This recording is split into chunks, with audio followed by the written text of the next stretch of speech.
Assalamualaikum warahmatullahi wabarakatuh. Hai sahabat-sahabat fisika, jumpa lagi dengan kami di channel Fisika Sekolah Asik. Melalui channel ini, sahabat-sahabat bisa belajar seputar materi-materi fisika yang dipelajari di sekolah.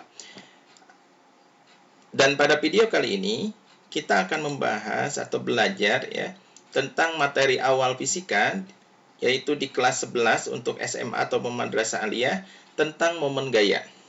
Ini merupakan submateri pertama dari bab awal, yaitu tentang dinamika gerak rotasi.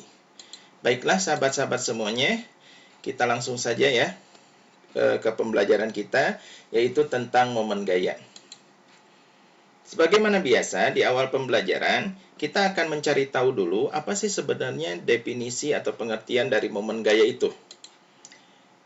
Kalau kita perhatikan, banyak sekali aktivitas-aktivitas kita keseharian yang sangat erat sekali hubungannya dengan timbulnya momen gaya.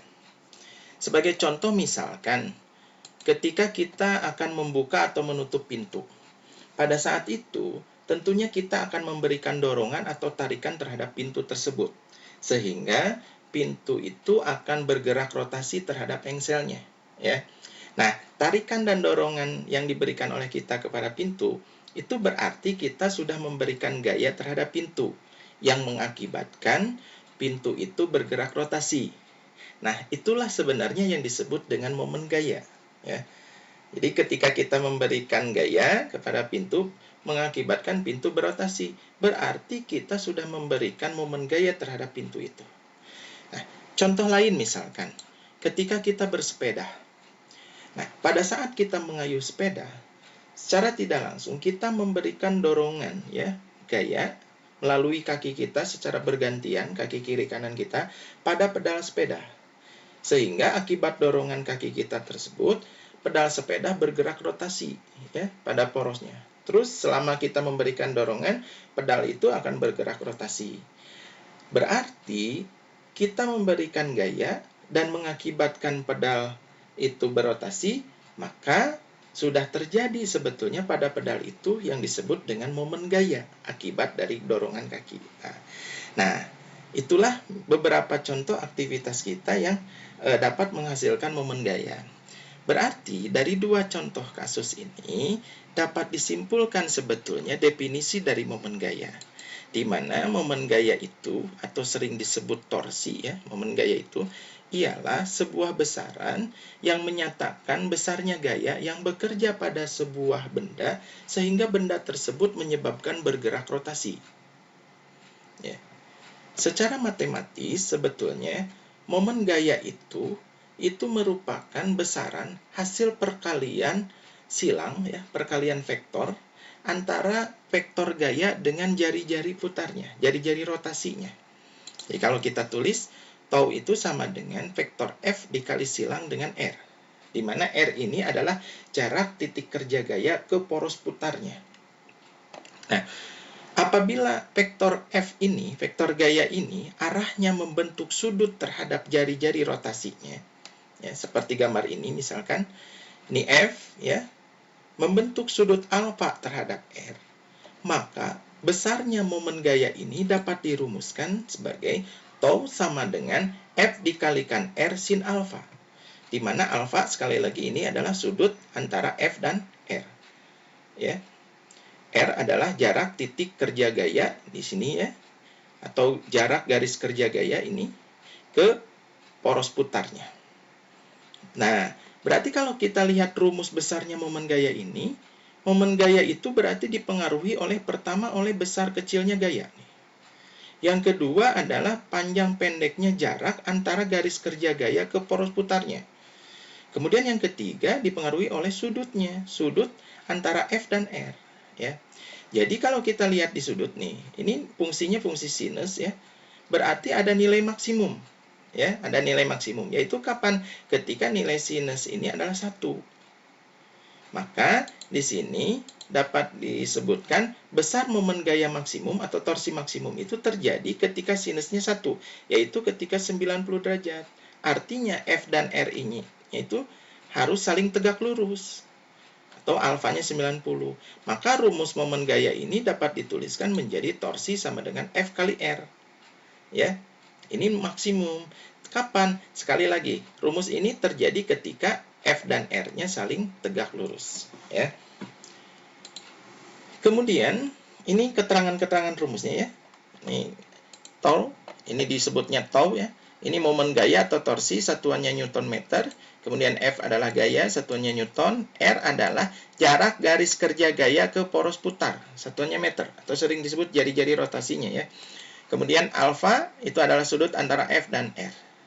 Nah, kita lihat di sini. Tadi, definisinya itu adalah torsi sama dengan perkalian silang antara vektor gaya dengan R. Ini perkalian vektor disebutnya. Kenapa? Karena hasil perkalian ini merupakan besaran vektor. Jadi, momen gaya atau torsi itu merupakan besaran vektor. Artinya memiliki nilai dan arah. Nah, arah torsi ini sesuai dengan arah putaran rotasi bendanya. Berarti ada dua kemungkinan arah torsi ini. Satu, searah putaran jarum jam. Yang kedua, berlawanan arah putaran jarum jam. Nah, di sini kita bisa membuat kesepakatan, misalkan ya, terhadap arah putaran dengan nilai torsinya, misalkan. Misalkan contoh ya, ini contoh ya. Misalkan ketika bendanya berotasi searah putaran jarum jam, maka kita tetapkan atau kita sepakati torsinya bernilai positif.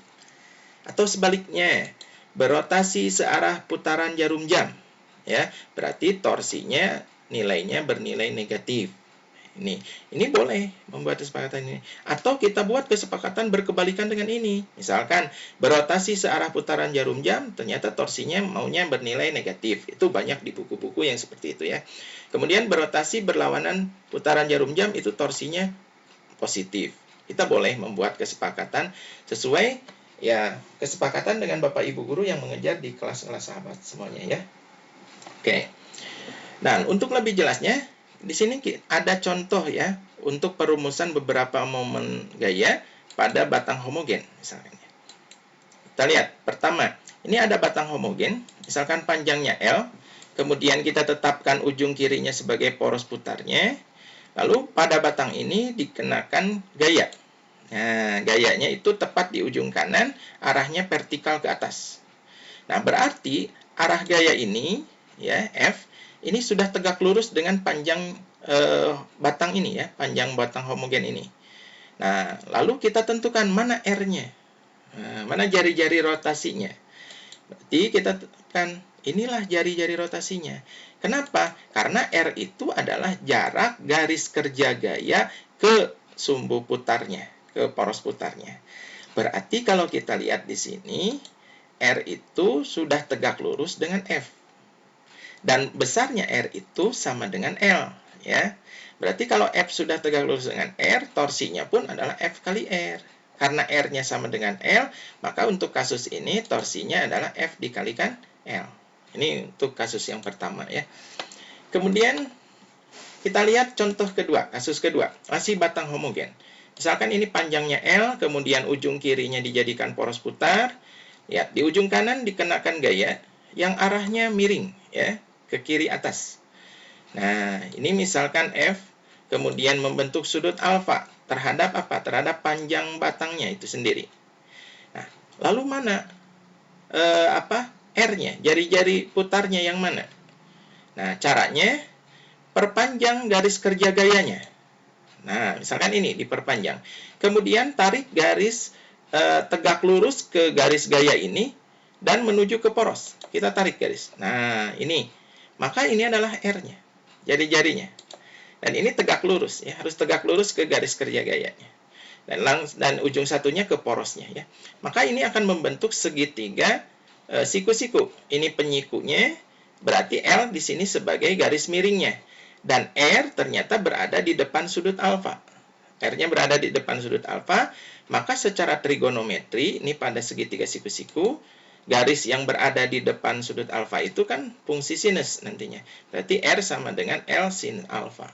Ini di trigonometri ya.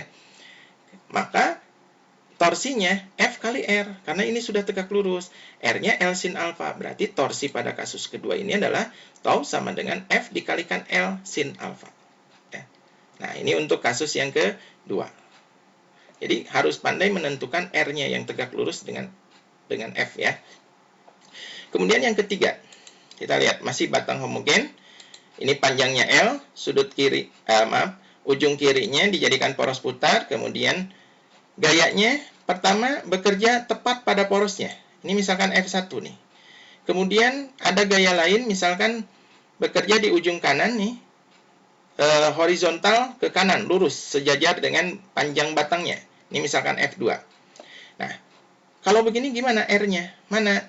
Nah, kita lihat R itu adalah panjang atau jarak garis gaya ya ke poros putar. Berarti kalau ini garis gayanya, ini poros putarnya, berarti tidak ada jarak antara keduanya. Jadi tidak ada jarak antara garis gaya dengan porosnya. Dalam artian R-nya itu adalah 0. Kita lihat F2. F2 bekerjanya di ujung kanan. Tapi kalau kita perpanjang garis kerja gayanya, ternyata garis kerja gaya ini melalui poros putarnya sama dengan F1. Berarti ini pun tidak ada R-nya, tidak ada jaraknya. Jadi jaraknya bukan dari ujung sini ke sini ya, bukan. Tapi harus tegak lurus. Antara F dan R-nya itu harus tegak lurus. Berarti untuk kasus nomor 3 ini, R-nya itu sama dengan 0. Kenapa? Karena tidak ada jarak garis kerja gaya ke poros putarnya. Nah, kalau R-nya 0, otomatis torsinya pun sama dengan 0. Artinya, kedua gaya ini tidak menghasilkan momen gaya. Ya. Nah, itu kasus yang ketiga. Nah, dari sini dapat disimpulkan, berarti jika sebuah gaya F misalkan ya, bekerja pada benda tepat pada poros putar, atau gaya F di mana garis kerja gayanya tepat melalui poros putar. Setelah diperpanjang, dia melalui poros putarnya. Maka gaya tersebut tidak akan menghasilkan torsi. Dalam artian, torsinya akan sama dengan 0. Nah, inilah contoh-contoh perumusan ya momen gaya pada batang-batang homogen dengan berbagai macam arah dan letak gayanya. Nah, untuk lebih jelasnya, selanjutnya kita akan belajar melalui pembahasan contoh soal. Ya. Kita lihat contoh soal yang pertama. Sebuah batang homogen dengan panjang 120 cm diberi 3 buah gaya seperti gambar berikut. Nah, di sini ada batang homogen diberikan gaya, ini F1 di ujung kanan lurus ke bawah, kemudian F3 agak miring membentuk sudut 37 derajat terhadap garis vertikal, bekerja di tengah-tengah batang, kemudian F3 ini tepat pada poros putarnya, yaitu di ujung sebelah kiri ya. Jika F1 sama dengan 10 Newton, F2 15 Newton, dan F3 12 Newton, hitunglah besar resultan momen gaya pada batang terhadap poros putarnya. Berarti ini resultan momen gaya ya, hasil penjumlahan dari momen gaya yang bekerja pada batang ini. Kita lihat penyelesaiannya. Berarti untuk menyelesaikan soal ini, tugas kita adalah mencari nilai momen gaya yang dihasilkan dari ketiga gaya ini, yaitu F1, F2, dan F3. Pertama-tama kita gambarkan dulu ya batangnya. Nah, sudah tergambar batangnya. Kemudian kita gambarkan gaya pertama. Nah, ini tegak lurus ke bawah ya. Ini F1. Nah, kemudian setelah itu kita tentukan R-nya ya. Yaitu jarak garis kerja gaya ke poros putarnya. Mana R-nya? Nah, inilah garis kerja gaya ke poros putarnya. Dan kalau kita lihat berarti ini F1 dan R1 sudah tegak lurus ya. Dan di sini R1-nya itu berarti sepanjang batang, artinya R1 sama dengan L di sini ya. R1 sama dengan L. Nah, karena di sini sudah tegak lurus berarti torsinya itu F1 dikalikan R1. Nah, kita lihat akibat gaya ini, gaya F1 ini berarti ujung kanan akan bergerak ke bawah. Karena berada di sebelah kanan, ini akan bergerak ke bawah. Sehingga batang akan berputar searah putaran jarum jam. Ya, searah putaran jarum jam.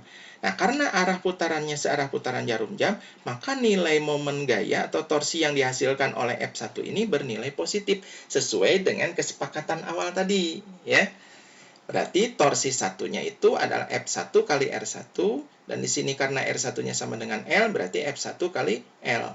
Kita masukkan angkanya, torsi 1 sama dengan 10 kali 1,2. 1,2 itu dari sini nih, 120 cm dirubah ke meter. Ini F1-nya 10 ya di sini di soal. Maka 10 kali 1,2 itu kurang lebih 12 Newton meter. Positif berarti searah putaran jarum jam ya, akibat dari F1. Kemudian torsi yang diakibatkan oleh F2 pada batang. Kita gambarkan dulu F2-nya. Ini F2 membentuk sudut 37 derajat terhadap garis vertikal. Nah, setelah itu mana gayanya? Mana R-nya ya? Mana R2-nya? Nah, kita lihat F2 itu bekerja di tengah-tengah, berarti ini dari poros ke titik kerja gayanya itu setengah L. Ini juga berarti sisanya setengah L ya. Nah, untuk menentukan R-nya, R2 ini, kita perpanjang garis kerja gaya F2.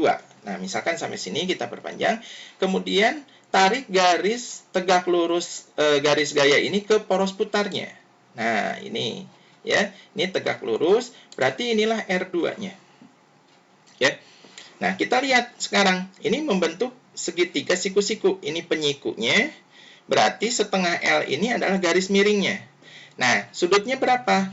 Kalau kita lihat dari kesetaraan sudut ini, 37 derajat itu ekivalen dengan sudut yang ini nih. Ini 37 derajat, ya. Akan sama. Ini kesetaraan sudut di sini, maka ini 37 derajat kurang lebih ini.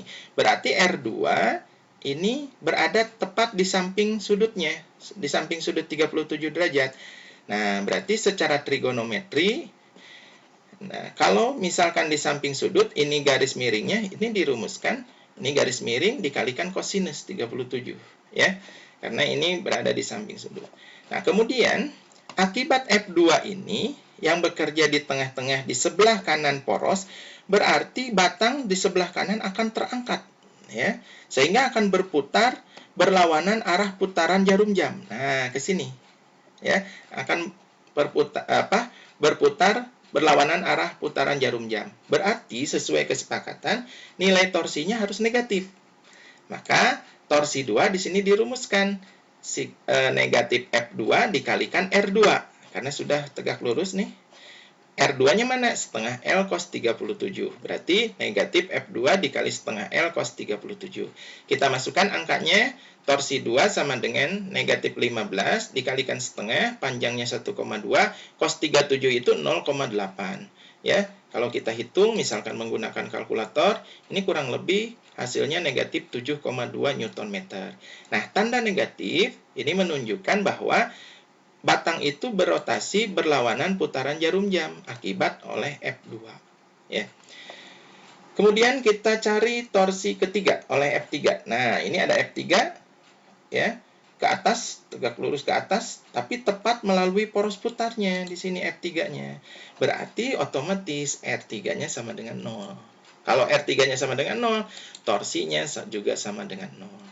Nah, berarti kita sudah selesai nih mencari nilai-nilai torsinya ya oleh 3 gaya ini. Nah, kalau ditanyakan resultan momen gayanya berarti tinggal dijumlahkan. Sigma torsi sama dengan torsi 1 ditambah torsi 2 ditambah torsi 3. Tapi kita perhatikan nilai-nilainya ya, ada yang positif, negatif. Kita masukkan angkanya. 12 dikurangi 7,2 karena negatif ditambah 0. Ini kurang lebih hasilnya 4,8 Newton meter. Ini positif. Apa artinya? Artinya batang ini ketika diberikan gaya ya sebanyak 3 buah gaya seperti ini dan besarnya seperti ini, batang akan berotasi searah putaran jarum jam dengan nilai momen gaya sebesar 4,8 Newton meter. Nah, itulah pembelajaran kita melalui contoh soal nomor 1 ya. Dan kita satu lagi ya ke contoh soal nomor 2. Sebuah plat persegi panjang dengan panjang 40 cm dan lebar 30 cm diberikan beberapa gaya seperti gambar di bawah, sehingga plat tersebut berotasi terhadap pusat plat. Artinya pusat plat di tengah-tengah, pusat rotasinya ya, ini porosnya. Ini gambarnya ada 4 buah gaya seperti ini. F1 10 Newton, F2 8 Newton, F3 15 Newton, dan F4 5 Newton. Hitunglah resultan momen gaya pada plat tersebut. Nah, ini mah plat ya, plat. Baik, seperti biasa, kita berarti harus mencari momen gaya yang dihasilkan oleh masing-masing gaya. Ya. Kita lihat, gambarkan dulu platnya untuk penyelesaian. Nah, ini ada plat persegi panjang. Berarti ini porosnya merupakan perpotongan dari ini garis tengah ya. Ini panjangnya yang horizontal, ini yang vertikal, ini lebarnya sesuai dengan gambar. Baik. Kita gambarkan dulu gaya pertama. Nah, berarti ini F1. Nah, F1 ada di sudut kiri atas ya. Berarti di sebelah kiri poros. Berarti kita tentukan R1-nya. Caranya gimana? Tarik dari garis ini ke poros putar. Ya. Berarti ini R1-nya, lihat. Terlihat R1 berarti ini adalah setengah dari panjangnya, ya. Ini sudah terhapus. Nah, kita lihat F1 ini menekan di sebelah kiri poros. Artinya bagian kiri ini akan bergerak ke bawah, sedangkan di kanan akan bergerak ke atas. Itu menyebabkan rotasinya ini berlawanan dengan arah putaran jarum jam. Ya, berarti momen gaya yang disebabkan oleh F1 itu nilainya negatif, bernilai negatif, karena berlawanan dengan arah putaran jarum jam. Maka di sini torsi satunya negatif F1 dikali R1, yaitu setengah P. Jadi dikali setengah P. Kita masukkan angkanya, torsi 1 sama dengan negatif 10 dikali setengah, panjangnya itu 40 cm, berarti 0,4 meter ya. Berarti negatif 10 kali setengah kali 0,4 itu kurang lebih negatif 2 Nm. Ini artinya torsi 1 itu arah putarannya berlawanan dengan arah putaran jarum jam.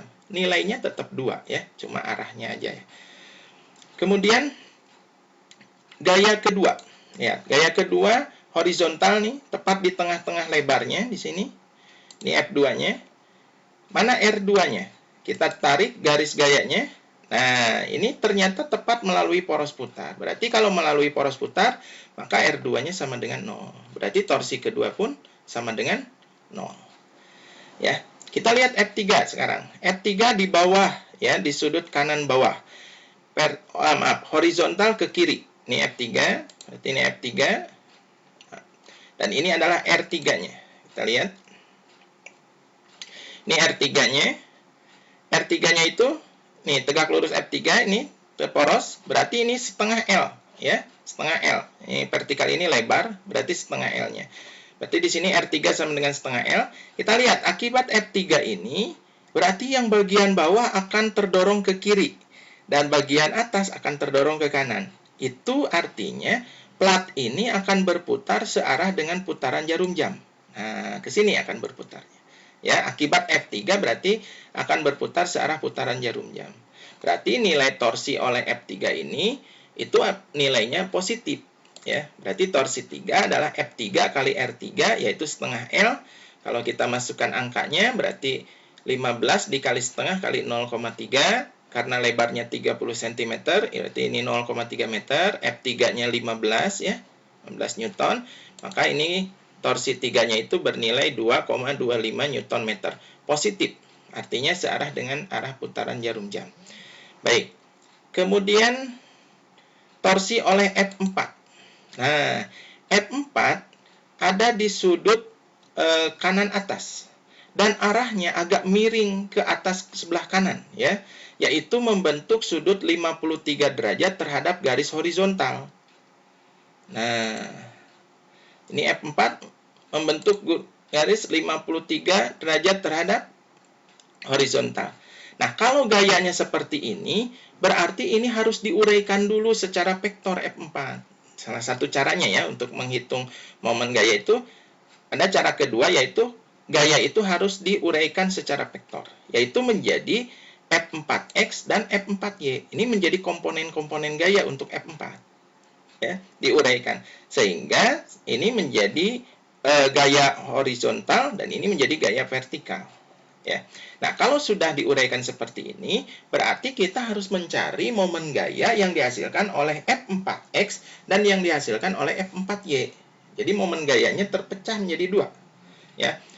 Sekarang oleh F4X ya, kita hitung dulu nilainya ya, F4X-nya. Ini F4X ada di samping 53 derajat. Berarti secara vektor ya, F4X itu nilainya F4 dikalikan kosinus 53 derajat. Ya, karena ada di samping sudut 53. F4-nya berapa? 5 ya. cos 53 itu berarti 0,6. Berarti 5 kali 0,6 adalah 3 Newton. Nah, ini untuk F4-nya. Sekarang untuk F4Y. F4Y itu berarti F4 sin 53. Ya. Sin 53 ini sudah kosinus, berarti ini sinus. Sin 53 0,8, berarti 5 kali 0,8 itu adalah 4 Newton. Nah, ini nilai komponen-komponen gaya dari F4 yang besarnya 5 Newton. Ya. Kemudian setelah kita mengetahui nilai komponen gayanya, kita tentukan ya momen gayanya yang disebabkan oleh F4X dan F4Y. Pertama oleh F4X dulu ya, misalkan.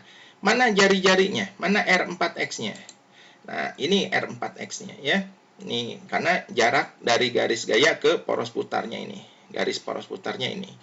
Berarti torsinya, kita lihat, akibat F4X, yang atas tertarik ke sebelah kanan. Yang bawah akan bergerak ke kiri. Sehingga perputarannya akan searah putaran jarum jam. Ya. Maaf, ini R4X-nya setengah L. Betul ya, ini setengah L. Berarti perputarannya tadi searah dengan putaran jarum jam. Nah, ini. R4X-nya adalah setengah L. Ini setengah dari lebarnya. Berarti torsinya positif, karena searah putaran jarum jam. Maka torsi 4X-nya itu F4X dikalikan setengah L. Ya, R4X-nya. Kita masukkan angkanya, 3 kali setengah kali 0,3, ini lebarnya. Berarti ini kurang lebih positif 0,45 Newton meter. Ya. Sekarang, torsi oleh F4Y. Mana R-nya? R-nya adalah ini, ya, ke poros putar nih, tegak lurus. Ini poros putar. R4Y itu adalah berarti setengah panjang. Ya, R4Y itu setengah panjang. Lihat torsinya. F4Y menarik sebelah kanan dari poros ini ke atas. Berarti yang di sebelah kiri poros dia akan bergerak ke bawah. Itu artinya dia akan berputar, si plat ini akan berputar berlawanan dengan arah putaran jarum jam. Berarti ke sini nih. Nah, sehingga torsinya menjadi negatif karena berlawanan dengan arah putaran jarum jam. F4Y dikali setengah P, nilainya negatif. Kita masukkan angkanya. Negatif 4 kali setengah kali 0,4. Ya, ini negatif 0,8 Newton meter. Nah, ini negatif karena berlawanan dengan arah putaran jarum jam. Nah, kemudian karena yang ditanyakan resultan momen gaya, kita tinggal jumlahkan semuanya. Jadi di sini otomatis ada 5 torsi jadinya ya. Yaitu momen gaya itu resultannya torsi 1 ditambah torsi 2 tambah torsi 3 tambah torsi 4X ditambah torsi 4Y. Masukkan angkanya. Negatif 2 ditambah 0 ditambah 2,25 ditambah 0,45 dikurangi 0,8. Nah, ini kalau dijumlahkan itu sama dengan negatif 0,1 Newton meter. Berarti secara total nilainya negatif, itu menunjukkan bahwa plat ini berputar ya, berlawanan dengan arah putaran jarum jam. Kenapa? Karena total momen gayanya negatif. Jadi akibat dari 4 gaya ini, plat ini berputar berlawanan dengan arah putaran jarum jam dengan nilai momen gaya total yaitu 0,1 Newton meter. Nah, itulah sahabat-sahabat contoh soal yang kedua, dan itu juga mungkin pembelajaran kita tentang momen gaya ya, dimulai dari tadi definisi tentang momen gaya, kemudian contoh dalam kehidupan sehari-hari, kemudian bagaimana perumusan-perumusannya, dan diakhiri barusan dengan contoh soal. Mudah-mudahan ini menambah pemahaman sahabat-sahabat khususnya mengenai materi tentang momen gaya. Sampai jumpa di video selanjutnya ya, yaitu masih mengenai materi dinamika gerak rotasi. Dalam submateri berikutnya yaitu insya Allah akan dibahas yaitu tentang momen inersia benda titik. Dan bagi sahabat-sahabat yang memerlukan bahan ajar ya, ada soal-soal latihan, kemudian ada contoh soal dan pembahasannya, silahkan dapat di-download materi dinamika gerak rotasi di blog kami yaitu di Fisika Sekolah Asik blogspot.com ya. Sekali lagi terima kasih atas perhatiannya ya. Semoga pembahasan atau pembelajaran ini bermanfaat buat sahabat-sahabat semuanya. Semangat terus untuk belajar. Salam sukses buat semuanya. Wassalamualaikum warahmatullahi wabarakatuh.